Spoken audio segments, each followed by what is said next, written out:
انوربی سلطانова аз фани маърифати оиладорӣ дарс мегӯяд. омӯзгори махсуси ин фан нест, муаллими фани забон ва адабиёт оиди мавзӯи маърифати оиладорӣ иштирокчии якчанд семинарҳо буда дар ин самт дониш ва малакаи хуб пайдо кардааст. таҷрибаи муаллим, китоби маърифати оиладорӣ ва нақшаи тасдиқнамудаи директори мактаб ана ҳамин тавр дар мактаб хонандагон ба паҳлӯҳои гуногуни ҳаёти оиладорӣ шинос мегарданд. омӯзиши фани маърифати оиладорӣ хеле муҳим аст барои замони имрӯза. то ҷое огаҳӣ дорем дар оилаҳое ки имрӯз ба вайронӣ мераванд, маърифати оиладории анамин издивоҷкунандагон дар сатҳи паст қарор дорад. ин аз он шаҳодат медиҳад ки падару модарони мо барои тайёр кардан, омода кардани фарзандонашон, чӣ духтарҳо бошад, чӣ писарҳо, инқадар аҳамияти ҷиддӣ намедиҳанд. бинобар ҳамин фани маърифати оиладорӣ дар муассисаҳои таълимӣ омӯзишаш роҳандозӣ шудааст. аз ин фан фарзандони мо бисёр масъалаҳои ба оила марбутро меомӯзанд. аз ҷумла муқаддас будани оиларо пеш аз ҳама меомӯзанд. дар оила кадом сабабҳо мешаванд ки оилаҳо барҳам мехӯранд, ин чизро меомӯзанд ки ҳамдигарфаҳмӣ, меҳру муҳаббат, эҳтироми якдигар на танҳо байни зану шавҳар, балки дар байни аъзоёни дигари оила зарур аст, инро мефаҳманд. ин хонандагон дар синфи даҳум таҳсил мекунанд.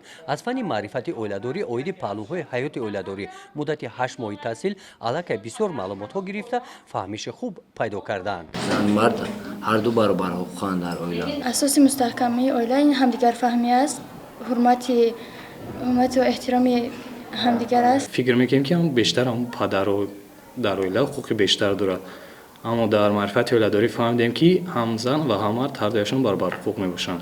анорбӣ мегӯяд ки наврасон ба ин фан таваҷҷӯҳи калон доранд. бо вуҷуди муҳимияти он, таълими ин фан дар мактаб танҳо дар синфи даҳум ва ҳамагӣ 1 соати дарсӣ ҷудо карда шудаасту халос. пешниҳод карда мешавад ки соатҳое ки барои омӯзиши фани маърифати оиладорӣ ҷудо мешавад аз тарафи вазорати маориф ва илми ҷумҳурии Тоҷикистон бештар шаванд. ин ба фоидаи кор мешавад. нокифоя будани соатҳои дарсӣ дар мактаб на танҳо анарубиро ба ташвиш овардааст. дар ин самт ҳамчунин ҳуқуқшиносон бо муаллим ҳамфикр ҳастанд. асосан маърифати оиладорӣ бештар ба фикри ман бояд аз мактаб сар шавад. чунки агар дар синфҳои болои аз синфи 9 то синфи 11 духтар ё писар дар мактаби миёна ба маърифати оиладорӣ сарфаҳм наравад, вай дар оила ҳечро ёфта наметавонад. чунки дар оила фақат дар ҳамун доираи оила ҳамун чизоро фаҳмида метавонад ки дар оилаи худшон мебинад. лекин чизе ки дар мактаб аст ба тариқи умумӣ фаҳмида метавонад. барои ҳамин хуб мешад ки дар мактабҳо барои маърифати оиладорӣ ягон дарсҳои махсус ташкил мекарданд. дар ҳафта шаклан 2 маротиба.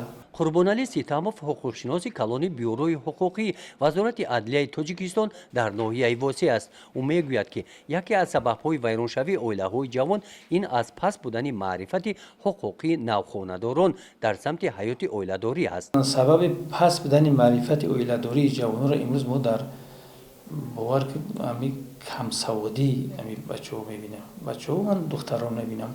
чунки эҳтиром пеши ҳама бояд бошад. маърифати одамгарӣ мегӯем, маърифати ҳуқуқӣ мегӯем.